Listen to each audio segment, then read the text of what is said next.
تعلقات کا محور دو چیزیں ہیں. ایک کیا ہے کہ اپنے خالق اور مالک سے اس کا تعلق جو اس کو عبادات کا نام دیا ہے. دوسرا کیا ہے؟ دوسرا معاملات ہیں. کیا ہیں جی فقہ کے دو حصے؟ بتاؤ ذرا، کوئی ایک بتائے مجھے. ہلو، آپ لوگوں میں سے کوئی ایک بتائے نا. ہلو،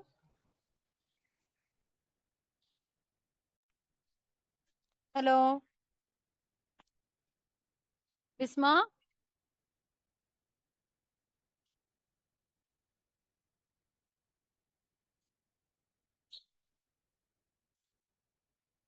ہلو یس میم.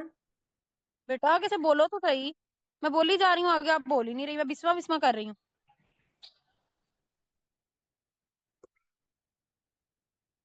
اچھا، علم فقہ کے میں نے دو حصے بتائے ہیں. کون کون سے بتائے ہیں؟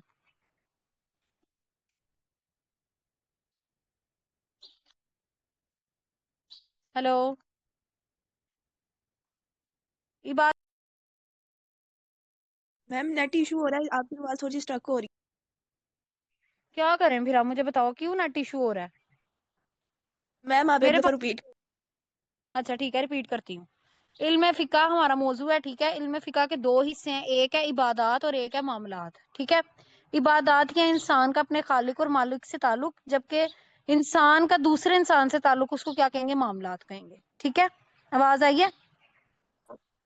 یس میم آئی ہے. ٹھیک ہے، آگے بیٹا فقہ کی ضرورت اور اہمیت کے بارے میں بتایا گیا کہ کس حوالے سے فقہ کی ضرورت آپ کو زندگی میں محسوس ہوتی ہے. ٹھیک ہے، علم فقہ کے کچھ اصول کے مجموعے کا نام ہے جس کا مقصد ذاتی اجتماعی معاملات کو درست کرنا، تنازعات کا فیصلہ کرنا وغیرہ ہے. ٹھیک ہے، قرآن مجید میں انسانی رہنمائی کے لیے جو اصول و ضوابط کے ساتھ بیان کر دیے گئے ہیں، لیکن یہ بھی ایک بیٹا بولو نا بیچ میں، آپ کیوں بول رہے ہو؟ یہ کون زینب ہے؟ اپنا مائک آف کرو.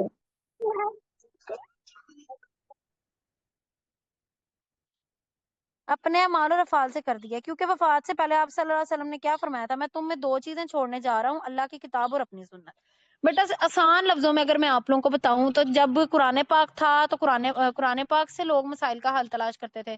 کچھ چیزیں ایسی ہوتی ہیں آپ لوگوں کو، جیسے مثال کے طور پہ میں بتاؤں کہ قرآن پاک کے اندر ہمیں نماز کا تو حکم دیا گیا، لیکن نماز ادا کیسے کرنی ہے وہ ہمیں کہاں سے پتا چلتا ہے؟ اس میں آپ بتاؤ کہ قرآن پاک میں نماز کا حکم دیا گیا ہے نا، تو نماز ہم نے ادا کیسے کرنی ہے وہ ہمیں کہاں سے پتا چلتا ہے؟ کہاں سے پتا چلتا ہے؟ سنت نبی ہاں ویری گڈ، سنت سے پتا چلتا ہے نا. تو کیا احادیث اس سے پتا چلتا ہے. اس کی عملی اگزامپل ہمارے پاس سنت میں موجود ہے. تو جب آپ صلی اللہ علیہ وسلم مطلب ان کی وفات نہیں نہ ہوئی تھی، وہ دنیا سے نہیں رخصت کر کے گئے تھے، تو ہر معاملے کا حل صحابہ کرام ان کے پاس چلے جاتے اور ان کو ہر معاملے کا حل مل جاتا.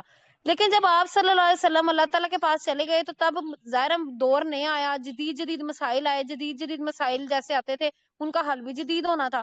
تو پھر کیا ہوتا تھا؟ قرآن پاک اور سنت کو مد نظر رکھتے ہوئے نا ایک اپنی رائے قائم کرتے ہوئے ان دونوں کے دلائل لیتے ہوئے جو اصول بنائے جاتے تھے ان کو اصول فقہ کہا جاتا تھا، اور اس جو اصول جس علم سے بنائے جاتے تھے اس کو علم فقہ کہا جاتا تھا.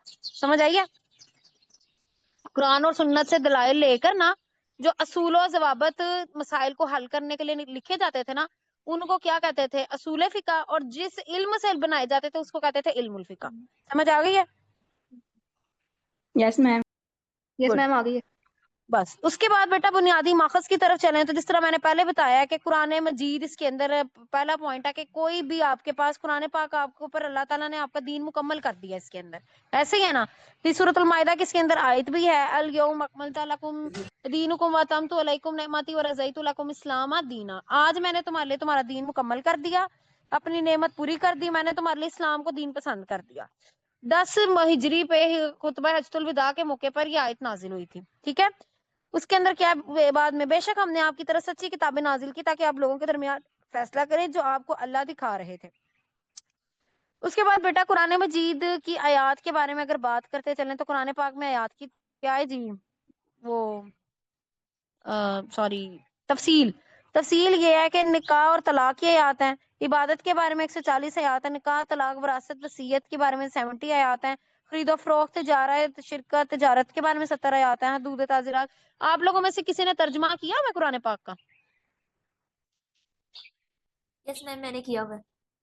تو بیٹا آپ کو اس چیز کا اچھے سے پتا ہوگا کہ جب سورۃ البقرہ پڑھتے ہیں تو سورۃ البقرہ کی آخری جو آیات ہیں اس کے اندر اگر آپ کہہ لو کہ 25 آیات میں کہوں یا میں 40 آیات کہوں، اس کے اندر کتنے زیادہ ہماری دنیاوی ٹاپکس کور ہو رہے ہیں. اس میں یس طلاق میم. کور ہو رہی ہے، اس میں ایلا، اس میں زنا، اس میں وہ قصاص، ہر چیز آپ کی سورۃ البقرہ میں کور ہو رہی ہے. ایسے ہی ہے نا؟ یس میم ایسا ہی ہے. ہاں، تو کیا اس سے مراد آپ لوگ لو گے کہ جب دنیا کے اندر مسائل آئے تو سب سے پہلا ماخذ ہم نے کدھر رجوع کرنا ہے؟ کسی بھی شریعت کو دیکھنے کے لیے قرآن پاک کو کرنا ہے. ٹھیک ہے. اب بات یہ آتی ہے کہ جب اصول بنانے ہیں تو ان اصول بناتے ہوئے ان کی خصوصیات کیا ہیں، وہ اصول کون سے ہیں؟ قرآن مجید میں سے احکام نکالنے کے وقت جب ہم نے احکام نکالنے ہیں تو کون سی چیزیں ہم نے ذہن میں رکھنی ہے؟ پہلے کیا ہے جی؟ تدریج، یعنی آہستہ آہستہ انسانوں کو حکم دیا گیا. آہستہ ایک دم نہیں. اللہ تعالیٰ خراب ہو جائے گا. ہیلو، تدریج، تنگی دور کرنا، قلت تکلیف. اس کے بعد بیٹا آ جاتا سنت. جس طرح پہلے میں نے آپ لوگوں کو بتایا ہے قرآن پاک کے بعد دوسرا ماخذ کیا ہے ہمارا؟ سنت ہے. ٹھیک ہے کہ قرآن پاک کے اندر ہمیں نماز کا تو حکم دیا گیا لیکن عملی اگزامپل ہر چیز میں ہمارے پاس سنت اور حدیث میں ہوگی. ایسے ہی ہے نا؟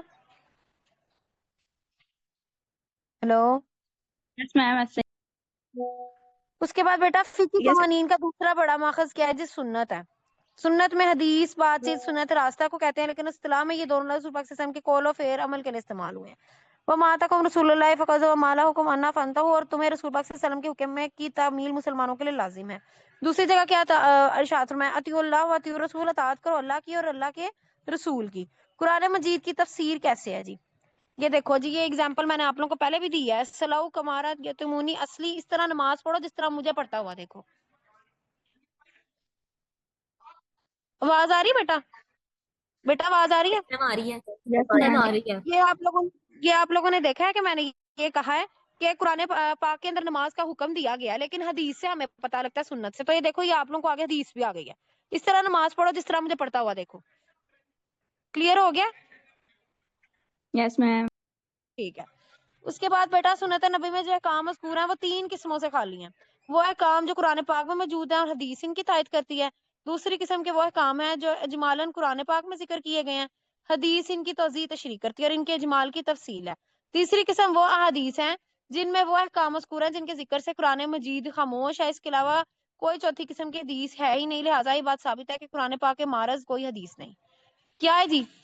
پہلے جو قرآن پاک میں موجود ہے حدیث ان کی تائید کرتی ہے. پہلی قسم یہ ہے. ٹھیک ہے، سمجھ آ گئی ہے؟ یس میم. دوسرے کون سے؟ یعنی سیم ایز اٹ از ہے. پہلی تائید کا مطلب ہے سیم ایز اٹ از. دوسری کیا ہے؟ جو اجمالاً قرآن پاک میں یعنی حدیث اس کی کیا کرتی ہے؟ تشریح کرتی ہے. کلیئر ہے؟ تیسری کون سی بتائیے؟ وہ احکام ہے جن سے کے ذکر سے قرآن پاک خاموش ہے، اس کے علاوہ کوئی چوتھی قسم حدیث کے. لہٰذا یہ بات ہے کہ قرآن پاک کے معرض کوئی حدیث نہیں، یعنی قرآن پاک کے آپ لوگ کہہ لو اپوزٹ، اللہ معاف کرے، کوئی حدیث نہیں ہو سکتی. کلیئر ہے؟ یس یس میم. اس کے بعد بیٹا اجماع بھی تو پڑھا دینا میں نے آج ہی آپ لوگوں کو. قیاس ہم کل پڑھیں گے، اجماع آج ہی پڑھ لو. اتنا مشکل تو ہے بھی نہیں کہ یہ میں آپ لوگوں کو چھوڑوں. کل قیاس پڑھیں گے تو بس یہ لانگ مراؤ. اجماع اور اوکے میم پڑھا اجتہاد. دیں. اچھا جی، اجماع شریعت اسلامی کا تیسرا ماخذ کیا ہے؟ اجماع. اجماع کے لغوی معنی کیا ہے؟ جمع کرنا، اتفاق ہونا، اکٹھا ہونا. فقہی اصطلاح میں رسول پاک صلی اللہ علیہ وسلم کے بعد امت کے اصحاب حل و عقد کسی زمانے میں کسی مسئلے کے بارے میں متفق ہو جائے. اچھا دیکھو، اجماع سے آپ لوگوں کو تھوڑا پتہ لگ رہا ہے کہ جمع سے کوئی اجماع ہوگا. یس میم. یس میم. اب میں آپ کو ذرا اس کو اپنے الفاظ میں اگر سمجھا دوں ایزی کر کے تو وہ یہ ہے کہ کسی بھی امت کے اندر نا 5-6 علماء کرام جو مطلب جن کے پاس بڑا اسٹرانگ قسم کا علم ہو دین کا. ٹھیک ہے، آج کے دور میں، یہ میں آج کے دور سے بتا رہی ہوں، پہلے کے دور میں صحابہ کرام تھے. ٹھیک ہے، پہلے کے دور میں کیا ہوتا تھا؟ صحابہ کرام مل کر جس کسی ایک بات کے پر متفق ہو جاتے تھے نا. ٹھیک ہے، کسی مطلب مسئلہ پیش آیا، اس کے پر ایک صحابہ نے کہا کہ اس کا یہ حکم دے دیتے ہیں. دوسروں نے بھی کیا، تیسرے نے بھی کہا. اب اگر 5 لوگ ایک طرف کہہ رہے ہیں نا کہ ہاں اس کا یہ حکم دے دیتے ہیں اور 2 لوگ ایک طرف کہہ رہے ہیں کہ نہیں دیتے، تو کیا ہوگا؟ 5 لوگوں کی بات مانی جائے گی. ہم کہیں گے کیونکہ اجماع اس کے پر ہے، یعنی اتفاق اس پر ہے. سمجھ آ گئی ہے؟ جی میم. یس میم. اس کے بعد بیٹا دوسری اگر ہم بات کریں تو آج کے دور میں اگر ہم کریں تو علماء کرام، اب میں نے جس طرح پہلے صحابہ کرام کی بات کی تھی، اب یہاں پر ہم علماء کرام کی بات کریں گے. تو علماء کرام کے اندر آج کے دور میں آپ لوگوں نے دیکھا ہوگا جو فتویٰ مفتی وغیرہ ہوتے ہیں نا،